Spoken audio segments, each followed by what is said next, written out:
Cabinet ने PM Modi के सबसे लंबे समय तक सेवा देने वाले निर्वाचित प्रधानमंत्री के रूप में ऐतिहासिक पड़ाव पूरा करने के मौके पर विशेष प्रस्ताव पारित कर पीएम का अभिनंदन किया है। इसके अलावा कैबिनेट बैठक में देश के विकास के लिहाज से कई खास प्रस्तावों को मंजूर किया गया है। देखिए एक खास रिपोर्ट।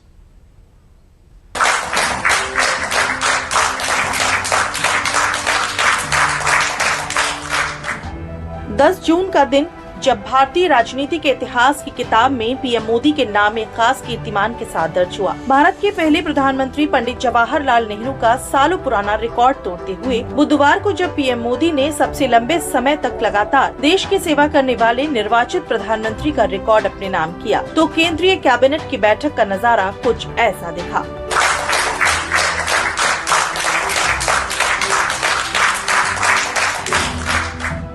केंद्रीय कैबिनेट की बैठक में तालियों की गूंज के साथ खास माहौल देखने को मिला। केंद्रीय मंत्रियों ने पीएम मोदी के स्वागत में खड़े होकर तालियां बजाते हुए पीएम मोदी के सबसे लंबे समय तक लगातार निर्वाचित प्रधानमंत्री बनने के ऐतिहासिक रिकॉर्ड को सेलिब्रेट किया। बैठक के दौरान मंत्रिमंडल ने प्रधानमंत्री को सम्मानित करते हुए एक प्रस्ताव भी पारित किया, जिसमें उनके लंबे और स्थिर नेतृत्व को जमकर सराहा गया।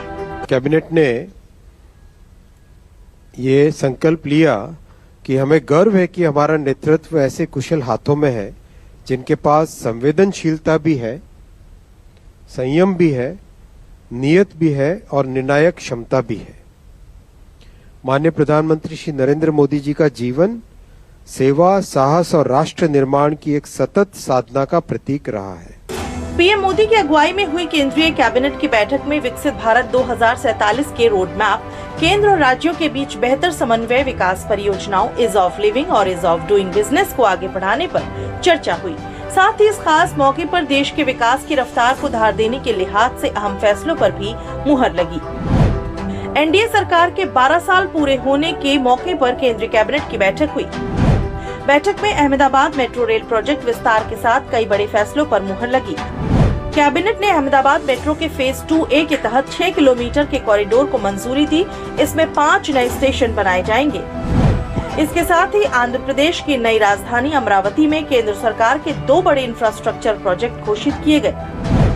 इसमें 23.25 लाख वर्ग फीट एरिया में 1299 करोड़ रुपए की लागत से central government general pool office accommodation सरकारी आवास गृह शामिल है।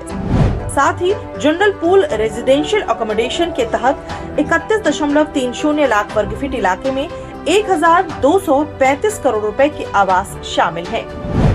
देश की ऊर्जा सुरक्षा को मजबूत करने के लिए 37,500 करोड़ की सरफेस कोल लिग्नाइट गैसीकरण योजना को मंजूरी दी गई। पीएम मोदी ने अपने 12 साल के कार्यकाल के पूरा होने के मौके पर इन फैसलों के जरिए देश के विकास की गति को और तेज करने का संदेश दिया। आने वाले दिनों में जिसका सीधा असर देश के बुनियादी ढांचे, शहरी कनेक्टिविटी और ऊर्जा सुरक्षा पर पड़ेगा।